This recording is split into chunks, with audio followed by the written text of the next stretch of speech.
the night before. It makes Monday go so much more smoothly. Tom Fish. And here we go. Let's see. 5, 4, 3, 2, 1. I'm John Miglosh for the WDMA. We're talking about making decisions today. It might be the only thing you've really got today. Here we go. Okay, so here's Tom Fishburne. Decisions. Maybe we should test some more before we're confident enough to make a decision. Okay, very, very interesting. Okay, so we've got 0 no's and hundreds of yeses. Okay, now we don't know what the sample set was. It's possible that the question or the sample set or something else skewed the answers all one way. So I would be a little suspicious about this kind of an outcome, right? That it was just set up poorly, right? Like you sample all fathers and then you ask, well, this might get in trouble today, but this was an old philosophical puzzle where all mothers and say, are you female? And, it would, not all females are mothers, but all mothers are female, except in today's parlance. But, it was a long-standing philosophical example of one set being bigger than another. But anyway, so, and I'm sure there's others that would be less controversial. But anyway, so it is possible to set this up so that this is badly and you can't make a decision. But let's see what Tom has to say. If you choose not to decide, you still have made a decision. This is from René Descartes, 17th century French philosopher, one of my very, very favorites, and had a dramatic encounter with God later in his life, and he kept a record of that sewn in his shirt that he would wear, and they didn't know about it until after he died, and they found it sewn in his shirt. Okay, and also Rush, the progressive rock band. I listened to the entire Rush song called Free Will, and it was hard to make out the lyrics, but I read the lyrics, and it actually quotes this word for word. So we can always analyze more data and write more decision trees, but we never have 100% confidence in how things are going to turn out after making a decision. And that's one of the key things. And we'll get into this a little bit more in the third article. There's always a leap of faith, which is Soren Kierkegaard. There's always some gap between what you know for sure, or what you think you know for sure, and the real world, if you will, and certainly the future. Okay, one of my favorite leap of faith stories: 3 founders, Richard Reed, Adam Ballon, and John Wright, spent 6 months working on smoothie recipes, and then they went to the London Jazz Festival, or a jazz festival in London, with a sign over their booth that said, "Should we give up our jobs to make these smoothies?" There were 2 trash bins for the empty cups, one marked yes and one marked no. By the end of the festival, the yes bin was full and the no bin had only 3 cups in it. Now me, I would have probably thrown it in the no bin, not because it wasn't a tasty smoothie, but I would like to know, what's your cost of goods? What's your competitive situation? What kind of locations are you going to pick out? How are you going to distribute it? And it turned out they did quit. And it was a massive hit, but success was far from secure. It took a long time for them to get funding and longer still to prove the business, right? So I would have probably suggested some kind of small scale, additional test. And that's what we do in the history of direct mail. We come up with a hypothesis, which is, are our smoothies tasty, which they did prove. And then we might want to ask, what are our chances of repeat customers, right? Something like that. What are our chances of, that would be a great one right there. That would help you get funding. But the decision to make the leap started it all, right? And for every 1 success, there's probably 10 failures where they decided to risk it all. I see it in my my vicinity where a band or a bar will change names often. Not many stay there for a long, long time, but many start and then end. Okay, last week I shared my 20-year anniversary, says Tom Fishburne. 12 years ago this month, I made my leap of faith. Okay, I'd been idling anyway, but all of the support I received from that making the leap announcement were like cups of in the innocent yes bin to me. They helped me give me confidence in making the decision to leap. And he has available here a clickable link for the making the leap speech that he gave a year after that. Okay, here's a very, very current October 28th article by Ray Schultz saying that brands have trouble making decisions despite AI-driven data analytics. And the reason I highlight this is because I assume they have big data, right? I assume they have plenty of data. I assume they have plenty of algorithms. And now, remember, 2 years ago, it was like, well, the big data didn't get us there, and the modeling didn't get us there, but now we've got AI, and that'll get us to a decision. No. And when you look back on this litany of promises with direct marketing technology, you might say, gee, if this and this and this and this and this and this and this and this didn't quite get you to a decision, how are you going to get to a decision with AI? And in fact, the reason that AI is so wonderful is that you basically abdicate your decision making, unlike the song Free Will. Okay, marketers have tons of data, but 80% say they're having trouble making data-driven decisions. Nothing new. 90% of those with AI-powered predictive analytics have trouble with the decision making. So it's actually worse with the AI. Yet 95% of companies now integrate that capability into their marketing strategy, and 44% have done so completely. I don't know what a complete AI means. That means if you make a decision independent of the AI, you're instantly fired? I don't know. Why are there so many problems? Most companies today employ manual model building approaches. Okay, so most of them are still not doing this AI. It's not surprising that the results are failing the needs of marketing teams. Okay, the implication is that if we had Pecan AI from Zohar Brafman, that somehow that would overcome the automated modeling will overcome the manual modeling. It says, while data scientists are maybe skilled in building the perfect software models, they're simply too far removed from the nuanced realities of the business to be effective. But somehow the AI is going to be better? It doesn't even understand what we're approaching here. It's just carefully sorting through the back end, the history. Okay, so 250 respondents, they seek to gain additional AI-powered capabilities with predictive insights because data scientists are overwhelmed. They don't have time to meet the requests. What you need in there is somebody to say, you know what, this request doesn't make any sense at all. And what decision are you going to make? You know, I think it's an interesting article. It's up on LinkedIn somewhere. It's called How to Get Bitheads to Do What You Want. Excellent, very apropos. It's not what you think. Anyway, those building the models don't understand the marketing goals.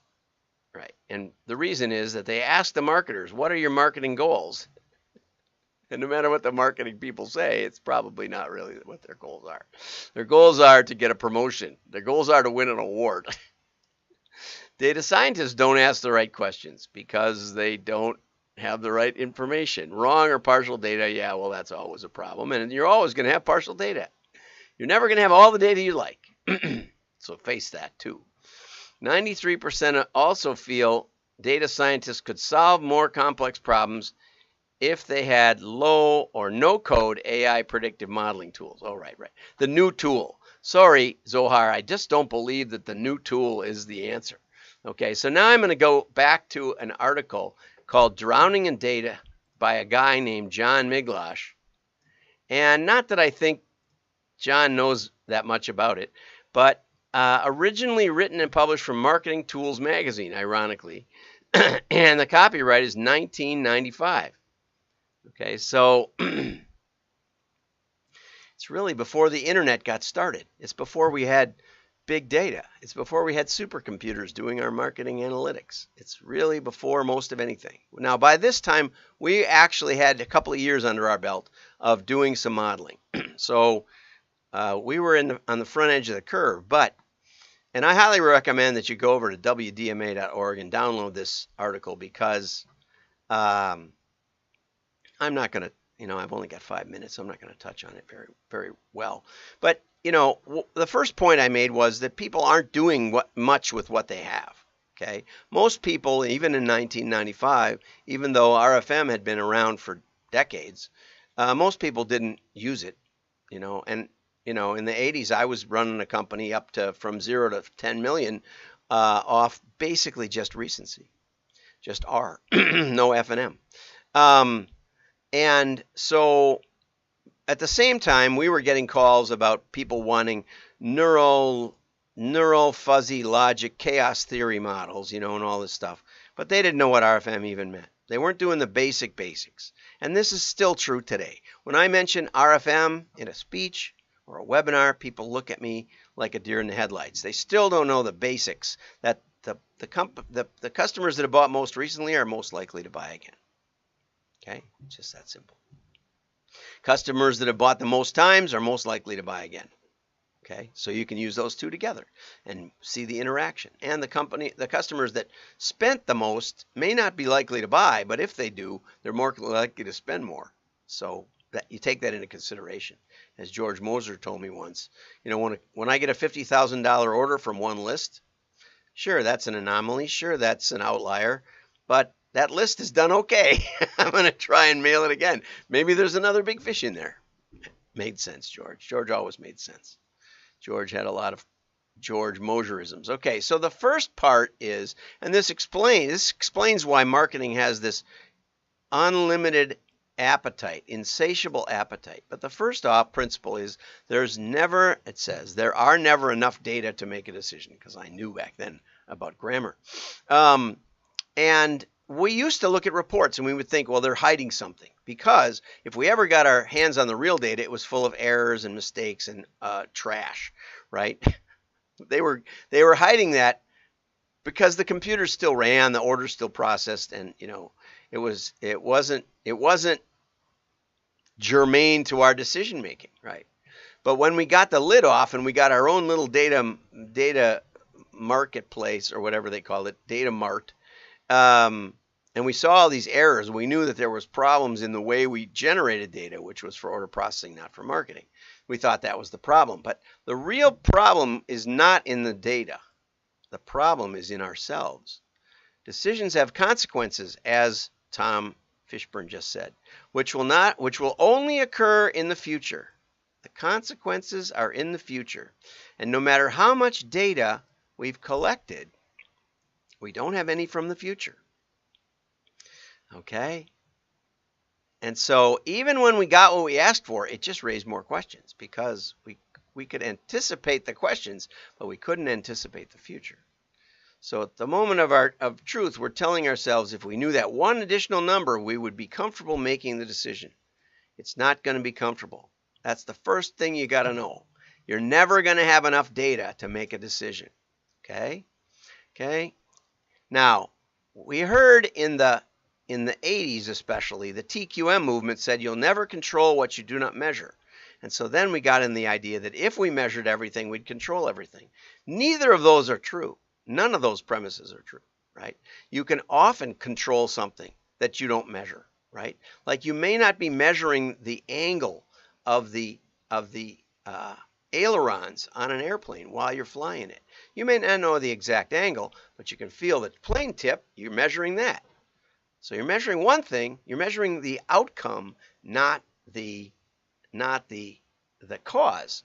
But it doesn't matter, because what you're really interested in is keeping the plane right side up. Okay? So, and just because you knew the angle of the ailerons would not mean that you kept the plane right side up. It'd be much more important to know where the horizon is than it is, not even the angle of the plane, but the horizon itself. It's much more important to know that than it is the actual angle of the ailerons and how or the speed of the air flowing over the wing versus under the wing. That differential is important. It's what keeps the plane in the air. But there's so many things you can measure that are incidental and irrelevant to the outcome. So that is important, is to get things that relate to the outcome.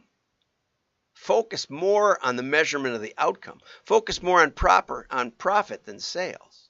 Okay? Focus more on response orders than clicks.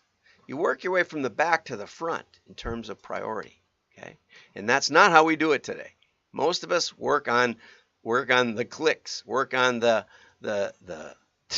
number of hits we get, and if we have more hits than one side than the other. That's why I said at the jazz festival they would be better off figuring out how many people bought more than one, rather than figuring out just how many were in the yeses and how many were in the nos. Because there would also be a peer pressure. Once you saw a wastebasket full of yeses, it's going to take an extraordinary courage to put it in the no box, because maybe they would ask you why. Okay, you may have to defend your decision in the no box. You don't have to defend it in the yes box. Okay, eternal truth number 2. Tomorrow will be like yesterday, except if it isn't. And that one is almost self-explanatory. But the most important part is that you affect the test by how you've tested. So the segmentation analysis works the best with sloppy clients who've been mailing to everybody in the past. The more they've been mailing everyone, the more we know about all of the segments. And people always want to say, well, how would people have done if we would have mailed the ones we didn't? And if you can figure that one out, start another data analysis company. Okay? Principle number 3, keep it simple. The point of a model is to simplify the decision making. AI, layered on AI probably won't do that. I used to ask people, I'd place test orders and I'd say, nobody tried to upsell me. Nobody asked, would you like a bag of fries with that? And they said, oh, yes, well, we have this system we're implementing where we look at the correlation of multiple products, et cetera, et cetera, et cetera. And I said, you know how we used to do it back in the old days before we had computers? We'd take a big red crayon on a white sheet of paper and say, this week's special is. And then we would tell the telemarketers or the chat bots or something to say, would you like to hear about this week's special? And most people would say, sure.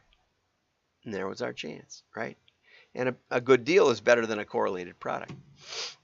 And Amazon never did all that correlation. They looked when an item first sold the first time. If somebody bought something else with it, they would put that in a box. And there were 5 boxes. And so you notice, go on Amazon, it still says this. People who bought A also bought. And then there's 5 choices. It might not make any sense because I might have bought a hunting book and I might have bought a children's book, or I might have bought a theology book or a philosophy book. You never know with me. And if I were the first ones there, that's what you'd get. They could have gone back and sorted it a bit and see which ones were the most often bought together, but just took more computer power and they didn't care. Okay, eternal truth number 4. And this is a little bit of a way to set the budget. Any idiot, John Worth said, any idiot can find the lumps in the soup. It doesn't matter what technique. And anybody can find the good customers because they keep buying from you, almost no matter what you do. You can stop mailing, you can stop emailing, they'll call you up and say, what happened? Right? And stuff like that. Or they'll get in touch with you. So the good customers are easy. The dead customers aren't quite as easy because they may not really be dead. They may only be partly dead. But after you've mailed them or you've contacted them 100 times and they haven't ordered again, you can set down that pencil and say, I don't think they're coming. I don't think they're coming. Okay? And so it's not hard to find the dead customers. It's a little harder than you'd expect, but they're not. It's not that hard. So anyway, the middle is where all the money is. And if you have a little middle, you're not going to be able to spend much money. So keep that in mind. There's a little formula at the end that tells you how to set a budget. And this is from 1995. But even now, it would still make a lot of sense. It would be better than most budget setting I see in the AI and big data world. If you would have followed this rule since 1995, you'd be way ahead. Have a great day. Like and share. Your friends will know you're smart. Share, not like. Just hit the share button. And your friends can see what you're looking at. And I highly recommend you get over to WDMA.org and download this article because it's worth it. I'll put it up right